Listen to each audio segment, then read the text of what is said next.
नववर्ष 2026 में अधिक मास होगा साथियों। अधिक मास को पुरुषोत्तम मास भी कहा जाता है। शास्त्रानुसार पुरुषोत्तम मास को अत्यंत पवित्र माना गया है। श्रीमद् भगवत गीता में भगवान श्री कृष्ण जी ने इसे अपना ही स्वरूप बताया है, जैसा कि नाम से ही स्पष्ट है। जब हिंदी कैलेंडर में पंचांग की गणना अनुसार एक मास अधिक होता है तब हम उसे अधिक मास कहते हैं। हिंदू शास्त्रों में अधिक मास को बहुत ही पवित्र माना गया है साथियों, इसीलिए अधिक मास को पुरुषोत्तम मास भी कहा जाता है। पुरुषोत्तम मास अर्थात भगवान पुरुषोत्तम का मास यानी कि महीना। शास्त्रों के अनुसार अधिक मास में व्रत पारायण करना, पवित्र नदियों में स्नान करना एवं तीर्थ स्थानों की यात्रा का बहुत ही पुण्यप्रद होता है, बहुत पुण्य प्राप्त होता है कहने का मतलब ऐसा करने पर। तो आइए जानते हैं कि अधिक मास कब एवं कैसे होता है। साथियों, पंचांग गणना के अनुसार एक जो सौर वर्ष में 365 दिन, 15 घटी, 31 पल व 30 विपल होते हैं, जबकि चंद्र वर्ष में 354 दिन, 22 घटी, 1 पल एवं 23 विपल होते हैं। सूर्य व चंद्र दोनों वर्षों में 10 दिन, 53 घटी, 30 पल एवं 7 विपल का अंतर प्रत्येक वर्ष में रहता है। इसी अंतर को समायोजित करने के लिए अधिक मास की व्यवस्था होती है। अधिक मास प्रत्येक तीसरे वर्ष होता है साथियों जी, और अधिक मास फागुन से कार्तिक मास के मध्य में होता है। जिस वर्ष अधिक मास होता है उस वर्ष में 12 के स्थान पर 13 महीने होते हैं। अधिक मास के माह का निर्णय सूर्य संक्रांति के आधार पर किया जाता है। जिस माह सूर्य संक्रांति नहीं होती वह मास अधिक मास ही कहलाता है। वर्ष 2026 में है अधिक मास इस वर्ष, और इस वर्ष 2026 में पुरुषोत्तम मास यानी कि अधिक मास पुरुषोत्तम मास एक ही बात है, जैसा मैंने बता चुका हूं। 17 मई से 14 जून के मध्य रहेगा। इस वर्ष ज्येष्ठ मास की अधिकता रहेगी, अर्थात इस वर्ष 2 ज्येष्ठ मास होंगे। अधिक मास की मान्यता 17 मई से 14 जून तक रहेगी। साथियों, जैसा हम बता चुके हैं अभी चर्चा में कि अधिक मास को मल मास, पुरुषोत्तम मास भी कहते हैं, क्योंकि इस दौरान कई शुभ कार्य नहीं किए जाते हैं, जैसे कि विवाह, गृह प्रवेश, नामकरण संस्कार और जनेऊ संस्कार। इन कार्यों को इस महीने में पूरी तरह से टाल दिया जाता है, नहीं किया जाता। इसी कारण इसे मल मास कहा जाने लगा है। हालांकि धार्मिक दृष्टि से यह वो महीना है जो कि बहुत पवित्र, जैसा मैंने कहा, और आध्यात्मिक होता है। इसके विषय में भी आपको बताएंगे क्यों होता है, क्या करना चाहिए इस अधिक मास में। अधिक मास का पूरा माह भगवान श्री विष्णु जी को समर्पित है। इस समय में प्रार्थना, दान, मंत्र, जप मंत्रों का, व्रत और धार्मिक ग्रंथों का पाठ करना बहुत ही शुभ होता है, बहुत उसका पुण्य प्राप्त होता है जातक को। इसी पवित्रता के कारण इसे पुरुषोत्तम मास भी कहा गया है। साथ ही इस माह गरीबों को अन्नदान देना, जरूरतमंदों की सहायता करना, हवन करना, गीता पाठ करना और भगवान विष्णु जी का नाम जपना अत्यंत फलदायी माना गया है। साथियों, पुरुषार्थ चिंतामणि के अनुसार एक अधिक मास से लेकर 36 मास के भीतर होना संभव है। अधिक या मल मास का अभिप्राय निंदित एवं वर्जनीय मास नहीं है, बल्कि मनुष्य के निंदनीय पाप कर्मों को प्रवाहित गंगा धारा में धो डालने वाला मास ही मल मास कहलाता है।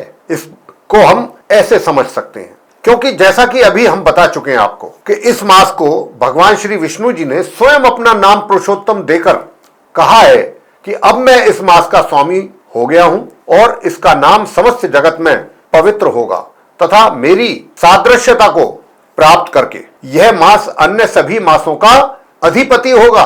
जी हां, यह जगत पूज्य और जगत में वंदनीय होगा। पुरुषोत्तम मास में प्रतिदिन स्नान, दान, जप आदि करने से लोगों के जो दुख हैं, शोक है, पाप और दरिद्रता का निवारण हो जाता है, ये दूर होती हैं चीजें। तथा नियम पूर्वक संयमित रहकर भगवान की विधि पूर्वक पूजा अर्चना करने पर अलौकिक आध्यात्मिक शक्तियां प्राप्त होती हैं व्यक्ति को, जातक को, तथा मृत्यु के बाद किसी प्रकार की अधोगति का भय नहीं रहता। ऐसा मास है ये। कितनी इंपॉर्टेंस है इस मास की, कितना महत्वपूर्ण है ये मास।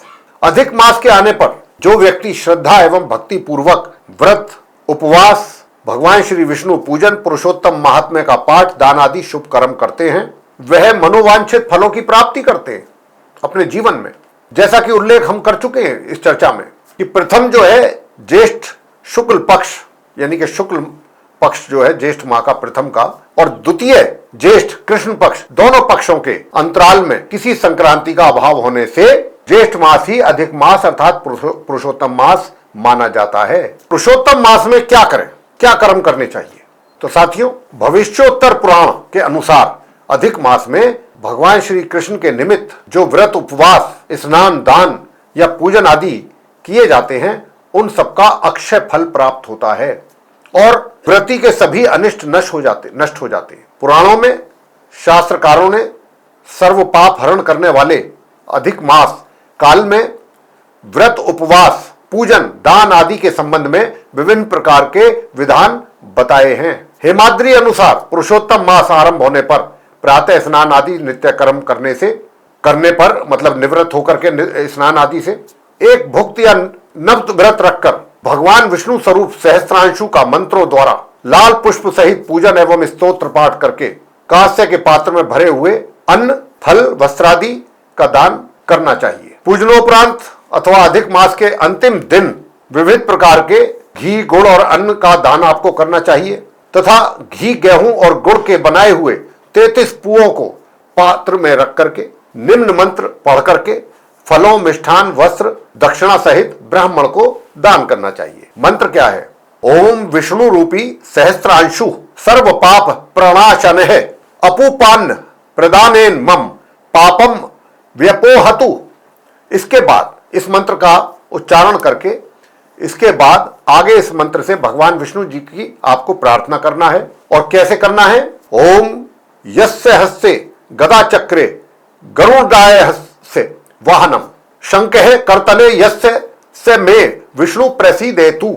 इसके अतिरिक्त ज्येष्ठ अधिक मास में प्रतिदिन श्री पुरुषोत्तम महात्म्य का पाठ एक निश्चित समय पर बहुत ही श्रद्धा पूर्वक ढंग से करना चाहिए।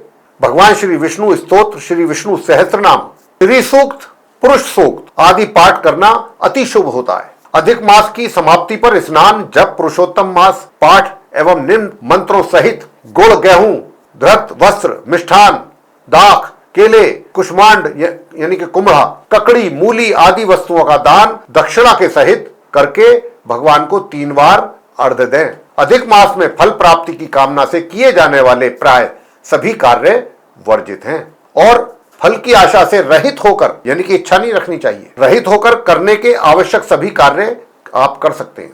अधिक मल मास में जिस काम में कर्म के प्रयोग का आरंभ अधिक मास से पहले ही हो चुका हो, उसकी संपूर्ति अधिक मास में विहित है। मल मास में मरने वाले का वार्षिक श्राद्ध, मल मास में मरने वाले का वार्षिक श्राद्ध, मासिक श्राद्ध और पितरों की क्रिया करना, तीर्थ व गज छाया श्राद्ध यदि मध्य में किसी के मलमास हो तो 1 मास का अधिक ही श्राद्ध किया जाएगा। अर्थात जिस मास में यह प्राप्त होता है उसकी द्विरावृत्ति भी होती है। यदि मल मास में ही किसी की मृत्यु हो जाए, उससे जो 12वां मास होगा उसमें प्रेत क्रिया को समाप्त करना आवश्यक होता है। तीव्र ज्वर या प्राण घातक रोग आदि की निवृत्ति के लिए रुद्र पूजादि अनुष्ठान, पुत्र या संतान जन्म के बाद अन्नप्राशन, गंडमूल, जन्मदिन पूजन संबंधित आवश्यक दिन निर्धारित कर्म, कपिल षष्ठी जैसे दुर्लभ योगों के प्रयोग, नित्य पूजा, जप, दान आदि कर्म या ग्रहण संबंधित श्राद्ध, दान, जप आदि किए जा सकते हैं।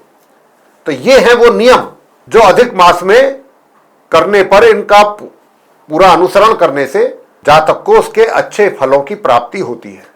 तो साथियों, आज जो हमने अधिक मास से संबंधित आपको ये पूरी जानकारी दी है कि अधिक मास क्या होता है और कब होता है, क्या इसका महत्व है, इसको कैसे करना चाहिए, अधिक मास के दौरान हमको कौन से कर्म करने चाहिए, किस इच्छा के साथ करने चाहिए, किस इच्छा के साथ नहीं करने चाहिए, किस विधि के साथ करने चाहिए, ये सारी चर्चा में हमने आज आपके साथ इसकी चर्चा की है। और हम ये आशा करते हैं कि अधिक मास या मल मास या पुरुषोत्तम मास को लेकर के जो ये चर्चा आपके साथ हमने की है, इसके माध्यम से जो जानकारी देने की कोशिश हमने आपको की है, हम समझते हैं कि ये आपको चर्चा काफ़ी पसंद आएगी।